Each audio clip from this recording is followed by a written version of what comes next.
First, to put this into context, David Marcus had been running Facebook Messenger for a very long time, which was sort of an in-house competitor to WhatsApp. So Shirley was very familiar with some of the interactions going on with the founders of WhatsApp and with Zuckerberg and the attempts to turn WhatsApp into a revenue-generating business. But what do you make of this all happening in public?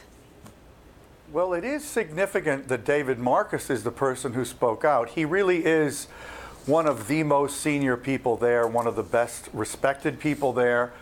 I find it pretty sordid, to be honest. That I think the full story of what happened with the Instagram co-founders will come out over time, most likely. I think it's interesting that Acton spoke so bluntly and also said in that article in Forbes that he had refused to sign an NDA as part of his exit agreement, which is what allows him to say these things.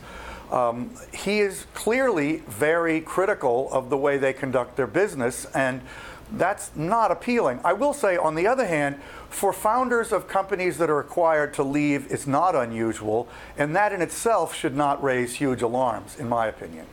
That said, for founders of companies to leave the company that bought them and then say, delete Facebook, that is a big deal. And when we saw the Instagram co-founders leave Facebook as well, you see in Kevin Systrom's statement nothing about Mark Zuckerberg. No kind words. Reading between the lines, it certainly seems like something is not right between them. And our reporting also tells us that they weren't happy.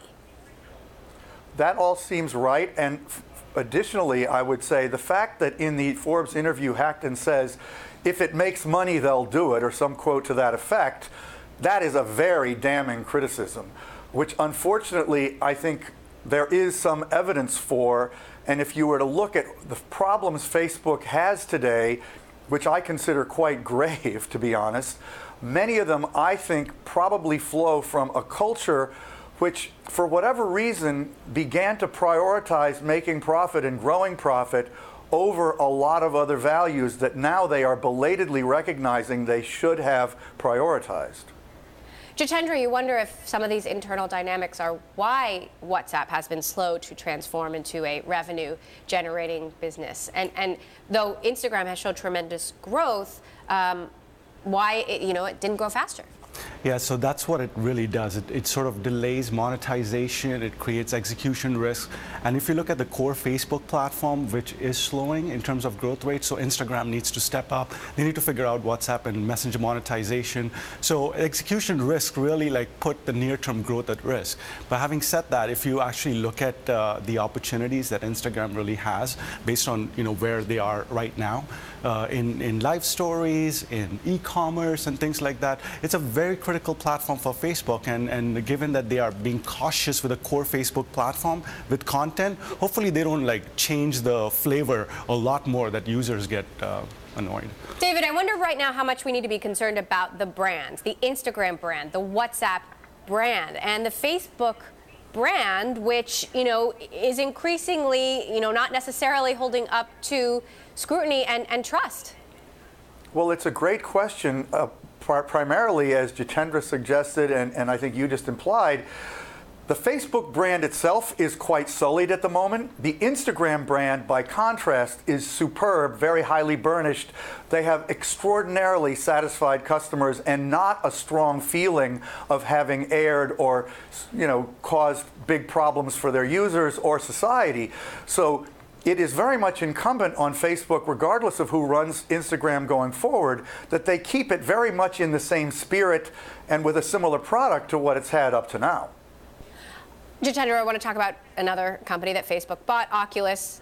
Those founders have also left Facebook. But Facebook charging forward, they just unveiled a new Oculus product. Is AR and VR going to turn out to be the big, bright future that Zuckerberg hoped, despite some of these internal personnel issues? Longer term, yes. Right now, the product is really evolving. There are a lot of hard challenges technology-wise that they have to solve. But the Quest, I think it's a promising product if they can get behind the content, because it's very accessible, $399 price point. It doesn't need systems to run it and things like that. So this is an evolutionary product that you will see the timeline to be, a couple of years down the line, especially in Mark Zuckerberg's own timeline, the plan that they have. VR stands at the 10-year horizon because of that. So I think 10 years VR will be mainstream. Is that what they're saying? That's what they're hoping. Is that what Jitendra Rawal is saying? Basically, I feel that until some of these challenges are really resolved, mainstream adoption is gonna be lagging. But with the Quest, if they get behind the content, remember it's similar to like how Xbox had Halo behind it and things like that. If they can target some of these markets, education, enterprise, and of course gaming, which has gained a lot of traction with Oculus Rift right now. Longer term, they're building a good foundation. But financial impact, it'll be more on expenses for the next couple of years than really revenue. But this is a long-term bet that I believe it will pay off in the long term. But the timeline, you cannot expect it to work wonders near term.